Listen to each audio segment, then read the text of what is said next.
Hai Bu Rosa dan teman-teman.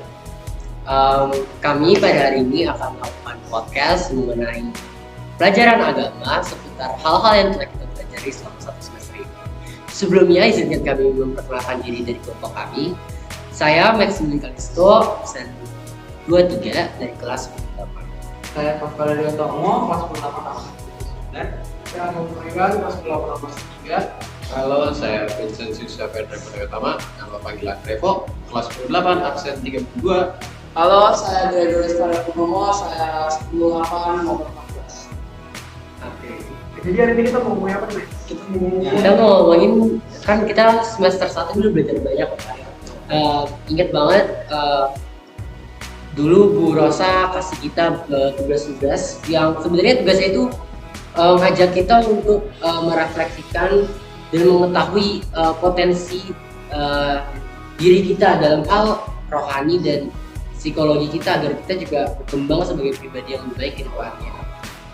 Ingat banget dulu kita belajar mengenai rencana besar Allah. Tapi sebelum rencana besar Allah rencana besar Allah pertama ya. Coba mungkin Regan bisa sharing tentang rencana besar Allah.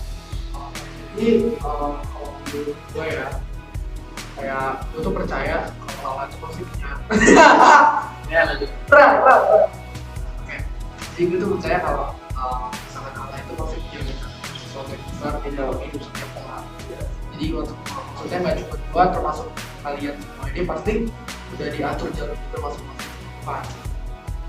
Ya, kayak contoh konkretnya itu kita itu kadang-kadang terlalu malas-malesan sampai lupa bahwa kita itu takdirkan, kita hadir di dunia itu bukan tanpa alasan. Biasa kita ada di dunia ini buat memberikan dampak baik ke depannya.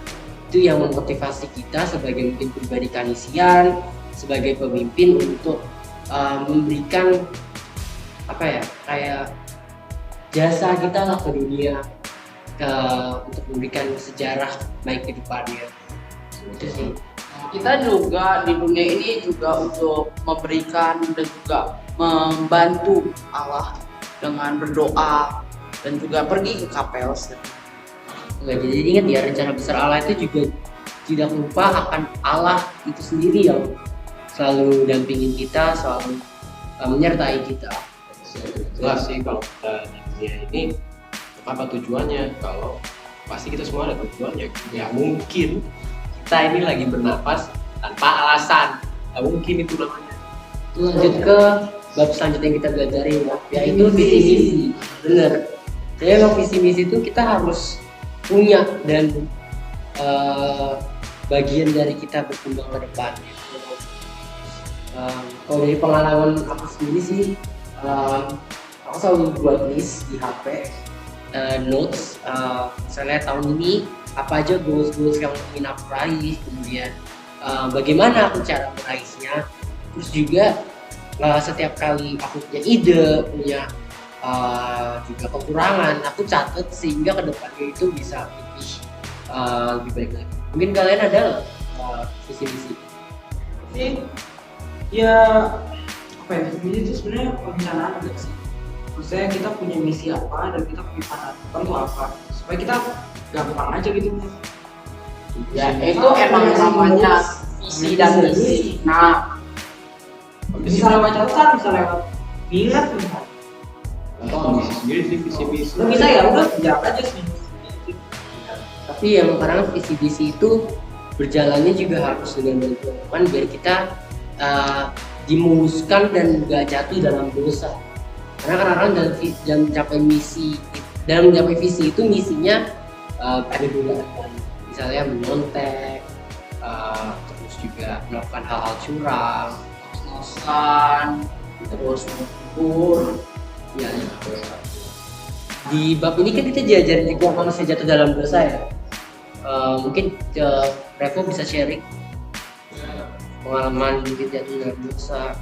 Misalnya masuk nggak ada sih orang yang nggak pernah jatuh dalam dosa, semua orang itu. Nah, dulu saat SMP itu sebelum masuk CSE ya, gua itu punya ngetek. Jujur. Terus solusinya gimana? Ini ada konsekuensinya. bagian dari pertobatan itu berani mengakui. Ya, itu ada konsekuensi benernya gitu. Abis menyontek dulu saat SMP gini, SMA jadi kesusahan, bener-bener kesusahan itu. SMA itu bisa dilihat gitu. Terus akhirnya solusi Ya udah berhenti nyontek. Sekarang gua lagi les bareng coaching gitu. Sekarang udah mulai efektif. Gua sekarang udah mulai paham dikit-dikit. ya motivasi itu dorongan dari diri penting ada ya. Isi dan misi itu penting banget. Itu kasih hidupmu ada tujuan. Di pas lain ya. Oh iya, apa lagi? Kadang-kadang kan pas online kan sering banyak Godaan yang mau main game Ini paling bersih tahu. Iya, kelihatannya. juga. Tapi kalau gua kita balik lagi ke visi, kan setiap orang pasti beda-beda. Cuman kalau gua balik lagi ke semua visi itu akan kembali lagi ke satu poin yang sama, yaitu positif. Gitu. Nah, semua visi kita tuh bisa dicapai kalau kita niat, kita benar-benar. Dan lanjut. Kita belajar juga tentang kesetaraan gender. Nah, ini Jujur tuh. Ini di Indonesia kesetaraan gender itu sudah lebih dari kata baik. Dari kata Di Indonesia kita udah punya presiden yang wanita. Terus kita Megawati. Terus kita juga misalnya dalam transportasi umum itu apa ya? Iya, mereka diberikan hak-hak prioritas yang spesial. Sedangkan mungkin kalau menurut saya sendiri kesetaraan itu bukan pemberian hak spesial, namun penyetaraan dan pemberian hak yang sama. Both gender. Kalau misalnya gender udah cuma dua nih. Gender kan cuma Ya, ada 3. ini. Jadi kamu Maxi, kamu sudah Kamu kan gender. Itu seksualitas. Tapi kan banyak orang yang melakukan di idenya laki-laki, di martabat itu laki-laki. Jadi hak orang perempuan dia pokoknya harus perempuan. Jadi dia merasa berhak melakukan hak prioritas yang dikasih itu loh. Iya, itu mereka itu. Kalau misalkan sampai perempuan misalkan ya kita bisa terima sih, karena Katolik itu penuh dengan yang namanya cinta kasih, keterbukaan dan Paling menerima ya. tapi tentang secara hukum dan secara hukum ya itu tidak karena balik lagi hubungan spiritualitas itu adalah apa ya, yang nggak bisa kita ganggu gugat antara pribadi satu dan pribadi lain, karena yang tahu dirinya sendiri adalah dia sendiri, yang tahu hubungan dia dengan seberapa kuat dengan Allah itu juga dia sendiri. Jadi kita nggak bisa memberikan skala. Menurutku sih kita setiap orang tidak luput dari namanya dosa lah.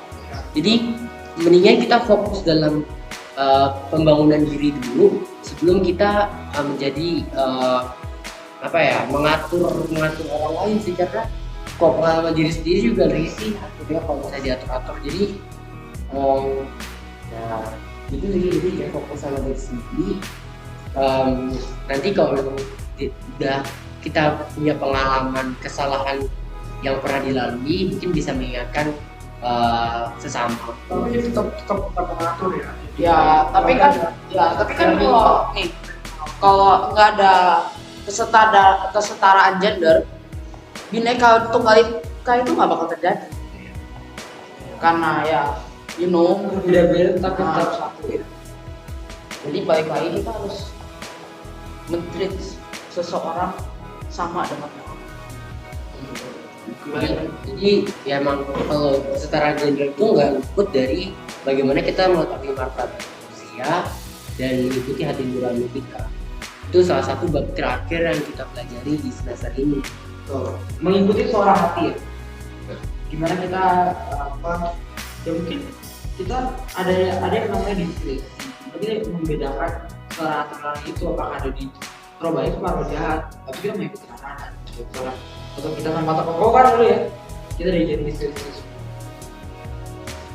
Jadi memang apa ya, gimana kita refleksi, gimana kita berubah, itu kunci utama dan inti sendiri sih.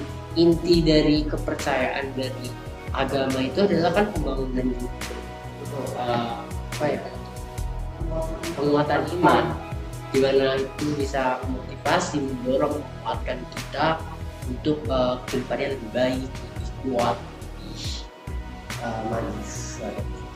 Jadi kalau misalnya kita lihat dari sosok-sosok misalnya Mother Teresa, kita lihat orang-orang beriman, misalnya seorang Romo atau seorang suster, ataupun nggak harus dalam tokoh-tokoh agama ya, kita bisa lihat misalnya Risma, misalnya kebaikan Pak Jokowi, atau beberapa artis yang melakukan di bagi sosial, misalnya kayak Cinta Laura atau Raffi Ahmad, Olga Saputra. Itu kita bisa belajar sih dari mereka bagaimana tahu kita itu di dunia itu punya sesuatu yang besar, kemudian kita bisa dengarin hati nurani kita, terus kita membantu orang-orang yang benar-benar membutuhkan dan gak menjudge mereka. Jadi kita merespek, kita hormati martabat mereka, nggak menjatuhkan, terus kita bantu. Karena ya sebagai umat beragama, kita belajar untuk yang namanya kesatuan ya. Itu sih. Kalau kalian gimana? Menurutku apa yang dibilang Mas itu benar sama. Satu lagi hal yang paling penting kita tahu, belajar cara pandang diri kita masing-masing itu adalah toleransi terhadap orang lain. Gitu. Toleransi sih. Kalau ya udah hancur kali negara kita.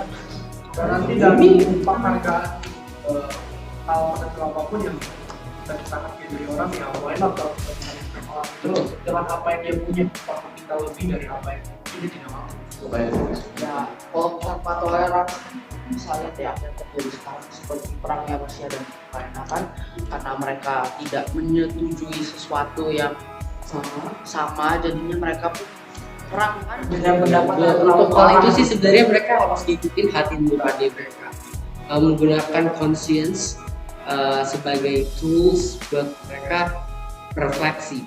Kalian lihatnya ke depan juga kan? Iya, Ternyata yang harus dalam hal ini kita memang harus progresif dan ya menggunakan hati nurani satu sama lain, karena ketika kita melakukan nurani dan kita pasti kita tahu mana yang benar, mana yang bisa berubah kita baik ke depannya. Dan itu ya, tapi itu kita bisa gunakan pelajaran-pelajaran dalam agama ini sebagai bibit-bibit yang bisa kita langkah sehingga bunga-bunga itu bisa tumbuh mekar dalam diri kita. Itu sih. Oke, sekian podcast kita pada hari ini. Semoga dapat menginspirasi teman-teman semua dan dosa yang menonton. Sampai jumpa di video-video kami berikutnya. Dadah.